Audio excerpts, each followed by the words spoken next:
अपराध के मामले में गंभीर बनी हुई है, क्या कहें? गोहाना क्या पूरे हरियाणा में जी ऐसी है? ऐसा नहीं।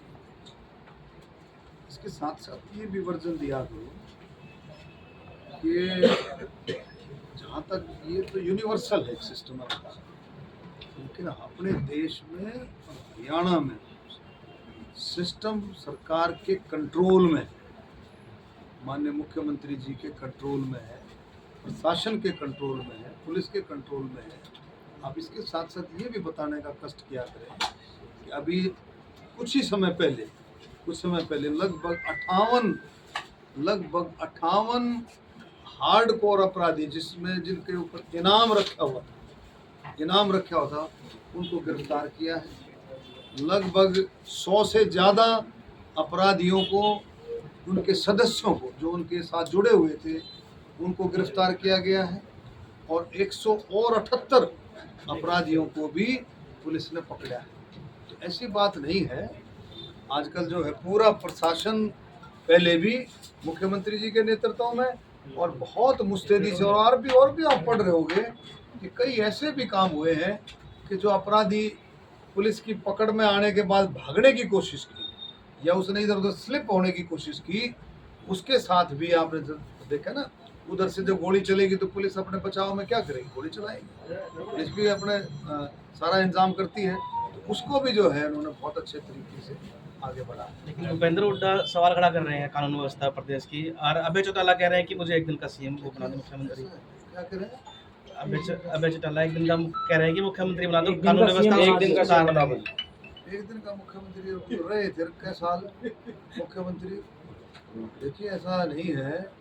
आज हरियाणा के अंदर जो पहली सरकारें थी, 2014 से पहले की सरकारें थी और 2014 से बाद की सरकार, तीनों टर्मों में आज फिर भी कानून व्यवस्था उन सरकारों से बेहतर है और बहुत अच्छे तरीके से माननीय मुख्यमंत्री नायब सैनी जी पूरा कंट्रोल कर रहे हैं। अपराधियों को सबसे बड़ी बात यह है कि कहीं भी किसी भी दर्जे का अपराधी हो, उसके खिलाफ कार्रवाई करने में प्रशासन और सरकार बिल्कुल एक कदम आगे बढ़ करके उसको जो है बिल्कुल जो कानूनी तौर पर जो होता है उसको बढ़ा। आप गोहाना के अंदर आज आप व्यापारियों के बीच भी गए हैं, कई जगह चाय भी पी है आपने, क्या कुछ विश्वास दिलाएंगे गोहाना के लोगों को कि अपराध के मामले में गोहाना जो है सुरक्षित है? देखिए ऐसा है कि जो अपराधी, कुछ लोग जो है इधर उधर का करके, आजकल एक सिस्टम ऐसा बना हुआ है कि कोई उठा करके टेलीफोन कर देता है, लेकिन पुलिस को जैसे ही पता लगता है, फौरन जो है जिस पर भी कोई ऐसी बात आती है, फौरन उसको पुख्ता जो सिक्योरिटी, प्रॉपर सिक्योरिटी और प्रॉपर कार्रवाई पुलिस तुरंत प्रभाव से प्रॉपर कार्रवाई पुलिस करती है कानून के हिसाब से। आप जेल मंत्री हो, जेल में बैठे कई गैंगस्टर जो है धमकियां दे रहे हैं बैठे बैठे, उनको लेकर क्या इंतजाम किए जा रहे हैं, क्या सरकार कर रही है? देखिए जेल में टेलीफोन की जो व्यवस्था है वो बिल्कुल ना के बराबर है। जो अलाउ किया गया है जेलों में, टेलीफोन की व्यवस्था सरकार से अलाउ है कि भाई अपने घर वालों को कर सकते हो, अपने रिलेटिव्स को जो नाम लिखाए जाते हैं उनको वो टेलीफोन करते हैं, उनके ज़रिए से अगर कोई ऐसी बात करते हो। लेकिन प्रशासन बहुत मुस्तैद है, बहुत अलर्ट है, कहीं भी इन बातों को, लीकेज को छोड़ता नहीं। बिजली के रेट बढ़ा दिए गए, 4 लाख बीपीएल परिवारों के कार्ड काट दिए गए, उसको लेकर अब विपक्ष सवाल खड़ा कर रहा है। जब सरकार सत्ता में आई, सुनो 2014 में जो बिजली के रेट थे, अब देख लो, अब भी मेरे ख्याल में उससे कम होगा।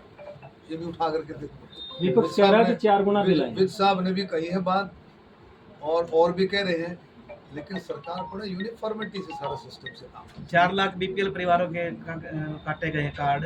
सरकार, वो विपक्ष कह रहा है कि जब सत्ता में आए, जब उनके बना दिए गए, अब काट दिए गए। कहीं ना कहीं दोहरी नीति अपना रही है सरकार। आप समझ रहे हो, पैमाना जो पहले था 1 लाख कितना था पहले? 1,20,000। नहीं, पहले 1,20,000, पहले 1,20 था जो गरीबी रेखा का पैमाना था। अब 1,80 हो गया, 1,80 हो गया है। तो 1,80 में जो आ रहा है सारा, तो लोगों की आमदन भी तो बढ़ी है। आप देखो, लोगों की आमदन बढ़ी है, लोगों के साधन बढ़े हैं, लोग जो है तो बीपीएल अच्छी बात है, अगर कोई बीपीएल कार्ड होल्डर जिसकी आमदन बढ़े वो अगर उस रेखा से बाहर निकलता है तो अच्छी बात है। देश में 25 करोड़ लोगों को, बल्कि अब तो और बढ़ गया हो, 25 करोड़ से भी ज़्यादा लोगों को माननीय प्रधानमंत्री जी ने गरीबी रेखा से बाहर निकालने का काम किया। मंत्री जी लेकिन महंगाई भी तो बढ़ी है ना साथ साथ। महंगाई नहीं, महंगाई तो जो है, देखो महंगाई एक ये प्रोसेस है, ये कंटिन्यूस प्रोसेस है, समय चलता है तो उसी हिसाब से आमदन भी बढ़ती है, ऐसा नहीं उसी हिसाब से आमदन भी बढ़ती है, साधन भी बढ़ते हैं। मंत्री जी, राव इंद्रजीत सिंह ने डिनर डिप्लोमेसी की, आपको नहीं बुलाया, लेकिन क्या सरकार में कोई नाराजगी है या? ऐसा देखो सुनो, ये अगर अपन इकट्ठे बैठ जाते हैं, कोई ना कोई प्रोग्राम ऐसा हो, इकट्ठे बैठ जाते हैं तो उसको क्या डिप्लोमेसी वाली कहाँ बात है। बैठे हैं, खाना खा लिया इकट्ठे बैठ करके, एक विचारधारा के लोग हैं, भारतीय जनता पार्टी के, मोदी जी के सिपाही हैं सारे, मोदी जी के मार्गदर्शन में सब चलते हैं, हरियाणा में नायब सैनी जी के मार्गदर्शन में सारा काम है, तो ये कोई बात नहीं है, तो बैठना उठना चलता रहता है। आप पर्यटन मंत्री भी है, मैंगो फेस्टिवल जो है 4 तारीख से लेकर के 6 तारीख तक बहुत बड़ा मैंगो मेला लगता है पिंजौर में, यादवेंद्र गार्डन में जो है, और 32वां ये मैंगो मेला है। और मैं कहता हूँ सैकड़ों से भी ज़्यादा, मतलब 250 से भी ज़्यादा अलग अलग तरह की वैरायटीज़ का मैंगो वहाँ देखने को मिलता है।